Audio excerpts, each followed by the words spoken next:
And now to give us an in-person update, please welcome back Tony Award nominee Charles Bush. Hey, Charles. Well, hello there. All right, Charles, the last time you were on, and again, I'd like to repeat what Russell said, we had you on 2 episodes because you were so fantastic to talk to and we learned so much about you. And you were talking about your latest movie, The Sixth Reel. Give us an update on that. Yes, my latest motion picture. Yes, my return to the screen. It's this movie that I co-wrote and co-directed with my longtime colleague Carl Andrus, and I acted along with this really fantastic cast of people: Margaret Cho and Tim Daly, and all these wonderful Broadway people who, because of the pandemic, they were available and thrilled to work.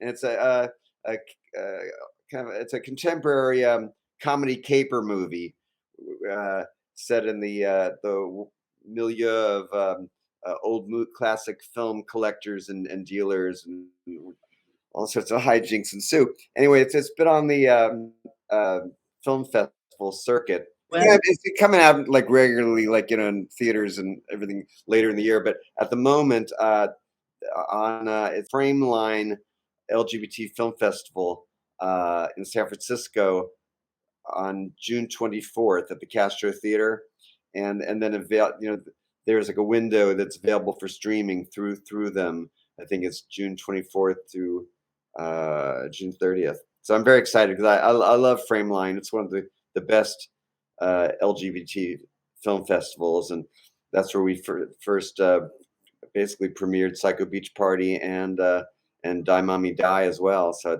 it feels like a good omen. Well, let's watch the trailer for The Sixth Reel. Okay. Hey, Gerald, I'm here. Gerald. Your friend appears to have been dead for at least 24 hours. Would you believe that this is the 4th time I've discovered a dead body?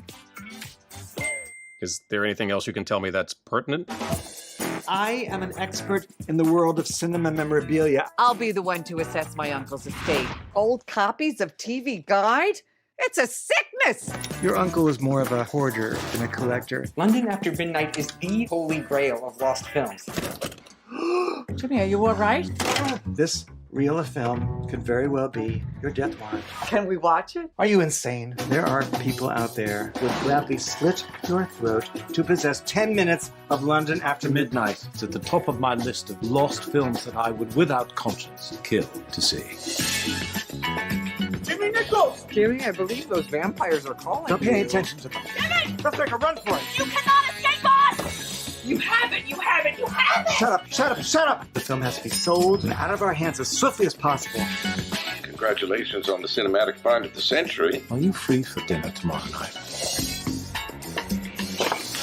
It's gone. I can't believe you told him everything. You are a vile, despicable human being. To protect this film, I would sleep with a lot worse than you. The Museum of Modern Art is meeting me here tomorrow to personally pick up the movie.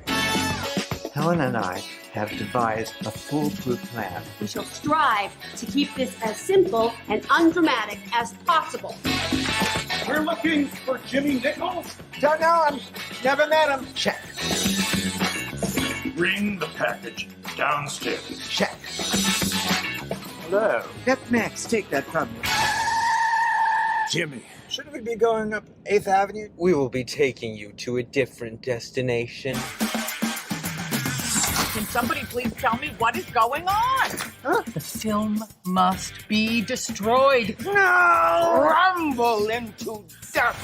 I think the 4 of you have seen too many movies. Shut your hole. The story begins in the 1960s.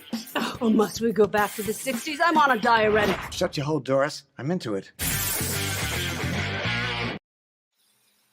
Thank you for showing the entire trailer. That's so sweet of you. Well, now what I took personal enjoyment in that because just a few weeks ago, Russell and I had the privilege to be taking a tour of your apartment or your home, and a lot of the interior scenes from that movie took place in your abode. Oh no no no no no no no no! It looks like that now. They, my apartment's a little too grand for that because he's really down and out. The character I play. No, but the uh, art director and set designer took a lot of crap from my apartment and That was it. That was it. That's yeah what you told the yeah last time. yeah. Yes. Yes.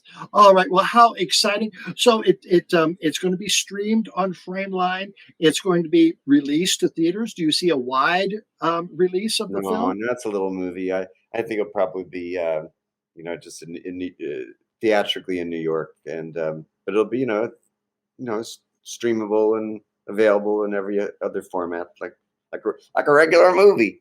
So Right. I don't want to be lead you to think it's opens in 3,000 theaters. I It understand. doesn't work that way Um, anymore.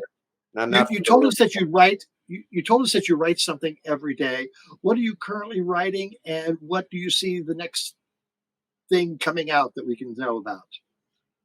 I've really been in a good creative place. I have to say, well, I've been working on it for years, honey, just years on a book on a memoir, and it just took forever, and I never had any idea if anybody was ever going to want to publish it or not or what. But I finished it. It's sold to a wonderful company called Ben Bella, and it'll be out this year too. And so I'm just finishing the rewrites from. I got some very good notes from the editor, and he's a very smart fellow, and so it's making it better. So I'm just busy. My life hasn't really changed that much in the pandemic because I lead the rather grim, solitary existence of a writer.